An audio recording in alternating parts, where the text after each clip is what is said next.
Assalamualaikum warahmatullahi wabarakatuh. Selamat datang pemirsa, kembali lagi bersama saya dalam liputan kegiatan akademik. Pada kesempatan kali ini, saya akan melaporkan jalannya perkuliahan mata kuliah Public Speaking yang berlangsung pada tanggal 30 Maret 2026 bersama Bapak Adi Kusuma. Perkuliahan diawali seperti biasa dengan proses absensi mahasiswa sebagai bentuk pengecekan kehadiran.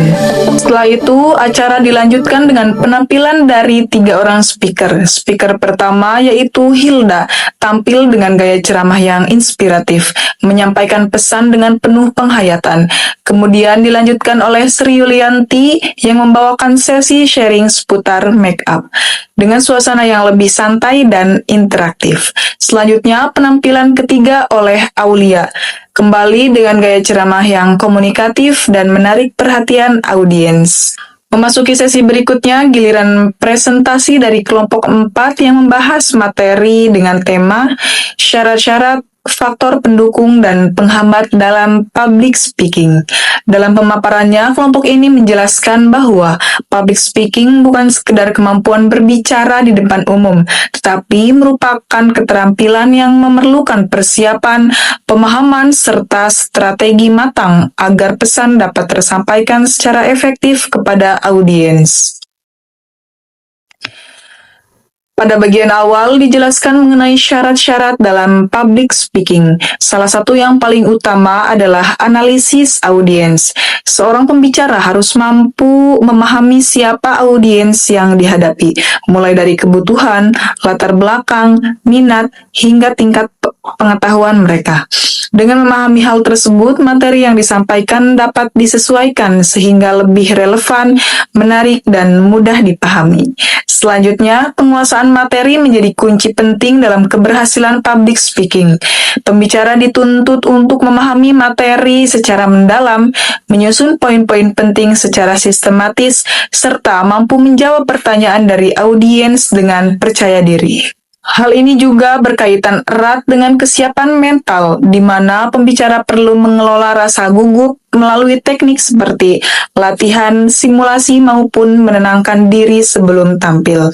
Kelompok ini juga menekankan pentingnya struktur dan kerangka dalam penyampaian materi. Presentasi yang baik harus diawali dengan pendahuluan yang memikat, seperti pertanyaan, cerita singkat, atau fakta menarik yang mampu menarik perhatian audiens.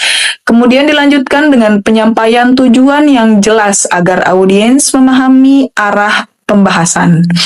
Isi materi harus disusun secara logis dan runtut sehingga mudah diikuti. Pada bagian puncak, pembicara perlu memberikan penekanan pada pesan utama agar lebih membekas di benak audiens. Sementara itu, penutup harus mampu memberikan kesan yang kuat, baik berupa kesimpulan maupun pesan inspiratif. Selain itu, penggunaan media visual seperti gambar, grafik, atau slide juga dinilai menjadi membantu dalam memperjelas penyampaian materi. Tidak kalah penting, aspek teknik vokal dan artikulasi juga menjadi perhatian. Pembicara harus mampu berbicara dengan jelas, mengatur intonasi dan volume suara, serta menjaga kecepatan berbicara agar tidak terlalu cepat maupun terlalu lambat.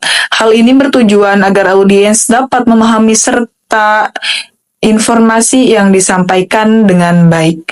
Dalam hal persiapan, kelompok ini menjelaskan bahwa seorang pembicara yang baik harus memiliki beberapa unsur penting, yaitu kredibilitas, kompetensi, kesesuaian dengan materi, kepedulian terhadap audiens, serta kemampuan untuk bersikap dinamis. Selain itu, penggunaan bahasa yang efektif dan mudah dipahami juga menjadi faktor penting dalam keberhasilan public speaking. Selanjutnya dibahas pula mengenai pentingnya latihan dan penggunaan body language. Latihan secara rutin dapat membantu meningkatkan rasa percaya diri dan kelancaran dalam berbicara. Sementara itu, bahasa tubuh seperti gestur, gerakan tangan, ekspresi wajah, serta kontak mata berperan dalam memperkuat pesan dan membangun koneksi dengan audiens. Pada bagian berikutnya, kelompok ini memaparkan faktor-faktor pendukung dalam public speaking. Di antaranya adalah kejujuran dalam menyampaikan pesan, sikap yang positif, minat terhadap audiens, keterbukaan terhadap diri sendiri, serta kebiasaan melakukan latihan dan evaluasi diri.